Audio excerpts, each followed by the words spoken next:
ये जो इतिहास बन रही है इसका सबसे बड़ा कारण है कि प्रधानमंत्री नरेंद्र मोदी जी के जो गारंटी है कि बीजेपी के संकल्प पत्र में वादे पूरे होंगे, इस पर लोगों का अटूट विश्वास है। और यही सबसे बड़ा कारण है कि हम जीत के आए। और जो आपदा थोपा हुआ था दिल्ली पर पिछले 12 साल, जिस प्रकार के भ्रष्टाचार, जिस प्रकार के झूठे वादे, जिस प्रकार के उनका हर दिन कुछ ना कुछ झगड़ा, विकास का नाम ही नहीं था, इसको लोग बदलना चाहते थे। और हमारे लाखों कार्यकर्ता महीनों से जो परिश्रम कर रहे थे, झुग्गियों में जाकर महिलाओं से मिलना, युवाओं से मिलना, आरडब्ल्यूएस में जाके मध्यम वर्ग के लोगों के साथ मिलना, ये बहुत परिश्रम हुआ था। और दिल्ली के लोग विकास चाहते हैं, एक विकसित भारत की राजधानी जैसी होनी चाहिए, विकसित दिल्ली चाहते हैं। और उनका पूरा विश्वास है कि अब डबल इंजन सरकार यहाँ लागू है, कॉन्फ्लिक्ट फ्री गवर्नेंस चलेगा, डेली झगड़ा नहीं। हम केंद्र सरकार के साथ हाथ मिलाकर, अन्य प्रदेशों के साथ कोऑपरेटिव एटीट्यूड लेकर दिल्ली में विकास लाएंगे। जी सर, आप इलेक्शन इंचार्ज रहे दिल्ली के। थ्रू आउट आपने कैंपेनिंग से लेके, मीटिंग से लेके, क्लोज डोर मीटिंग्स जो होती हैं, and door to door programmes, and what all of was और there, you been there. So आपको सबसे टफ क्या लगा? बिकॉज एक 27 ईयर्स का एक अपने आप में रिकॉर्ड जो है टूटा है। देखिए, मुझे तो टफ नहीं लगा। जैसे कि मैंने आपको कहा, मैं जब ये दायित्व लिया, मुझे ये महसूस होने लगा कि लोग का जो विश्वास है जनता का कि मोदी जी कह देंगे कि ये हम लागू करेंगे दिल्ली में ये सब विकास, उसी के तौर पर हम ये जीते। और आपको याद होगा, पिछले कम से कम 2 महीने से आपको भी और अन्यों को भी मैं लगातार कहता रहा कि हम बहुत कंफर्टेबली 2/3 सीटें जीतकर दिल्ली में सरकार बनाएंगे।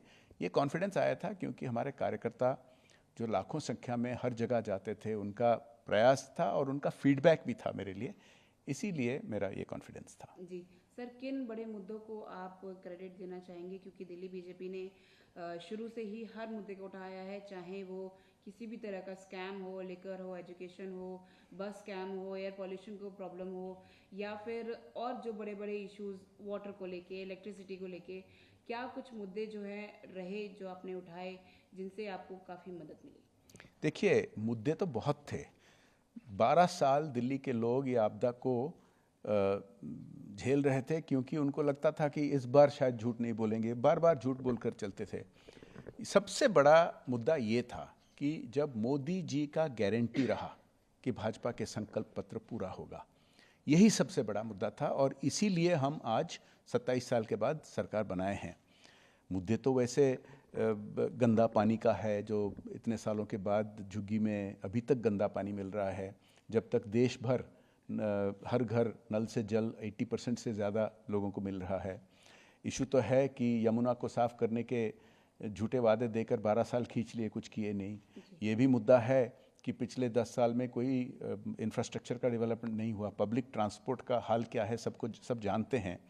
ये सब मुद्दों पर हम चर्चा करके लोगों के साथ हमने जो वादे रखे हैं संकल्प पत्र में, ये सबको एड्रेस करता है। सब में हम बदलाव लाएंगे, डबल इंजन सरकार लागू करके। और इसका फिर से मैं कहूँगा कि मोदी जी का गारंटी ये सब संभव करता है, लोग विश्वास करते हैं, इसीलिए आज हम इतिहास रचे हैं। जी सर, अगर बात करें आम आदमी पार्टी की, तो ऑलमोस्ट जो उनके सीनियर लीडर्स होते जो थे उनके, वो सभी हारे हैं। आतिशी हालांकि अपनी सीट से जीत रही हैं, आगे हैं। क्या बोलना चाहेंगे?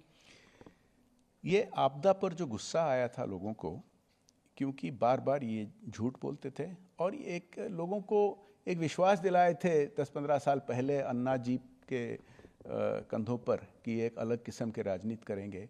और जो शीश महल बनाए कोविड के समय, 4-4 सरकारी बंगला तोड़कर एक बड़ा सा शीश महल, सोने का वॉश बेसिन, करोड़ों का पर्दा और टॉयलेट, ये सब लोग बहुत गुस्सा आ गए थे। और वो जो आपदा के लोगों ने पहले कहते थे वो कट्टर ईमानदार हैं, पकड़े गए लिकर स्कैम में, अन्य स्कैम में, और जो उनको महीनों तक जेल में रहना पड़ा बिना बेल, उनका वो इमेज जो बिल्कुल ध्वंस हो गया, उसके वजह से स्पष्ट लग रहा था कि ये सब हारेंगे। इसीलिए उनके कई नेता अपने क्षेत्र छोड़कर सीट बदलाएं।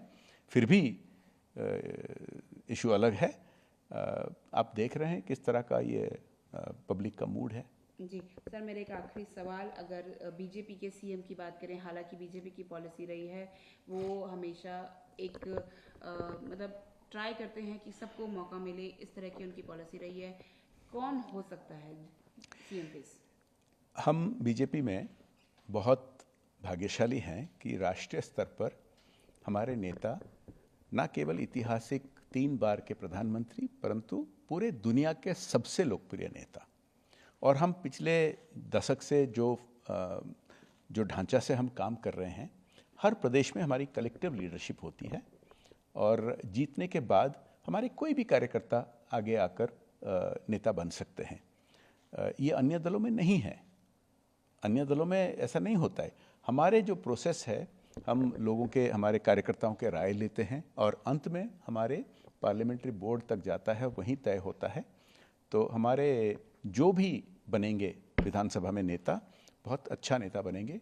डबल इंजन सरकार के जो काम आगे हैं वो बहुत अच्छी तरह से करेंगे। BJP has attained, and we have seen how the big leaders of Aam Aadmi Party has lost their seats. How do you see this the whole episode? See, the main reason why history is being created, why BJP is coming back to government in Delhi after 27 years, is that the people of Delhi have immense faith in Prime Minister Narendra Modi ji's guarantee. The Sankalp Patra, or the manifesto that BJP has presented to the people, has the backing of Modi ji's guarantee. That's the main reason why we have won.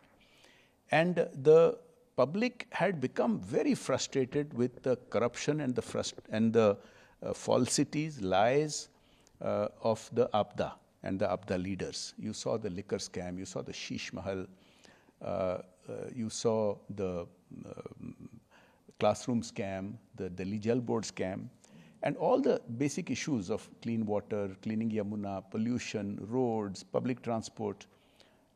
They have faith that the BJP's manifesto, which promises to correct all this, has Modi ji's guarantee, and it will happen. So that anti-incumbency against APDA obviously has to reflect against its leaders. That's why its leaders were already scared and changing their seats, many of them. And now they are facing the people's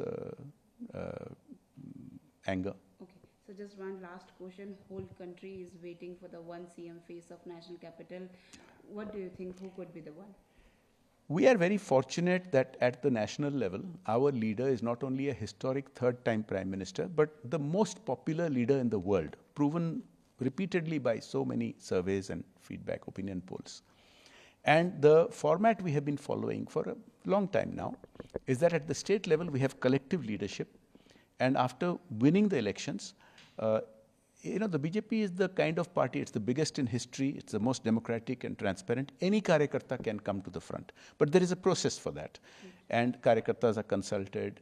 And finally, the decision is made by our highest body, which is the parliamentary board. And whoever becomes the leader of the BJP in the Delhi Assembly will be very good, will implement the double engine government's manifesto and agenda in a manner which is conflict-free. People of Delhi want to see conflict-free, no daily drama, but daily development. And that's what you will see.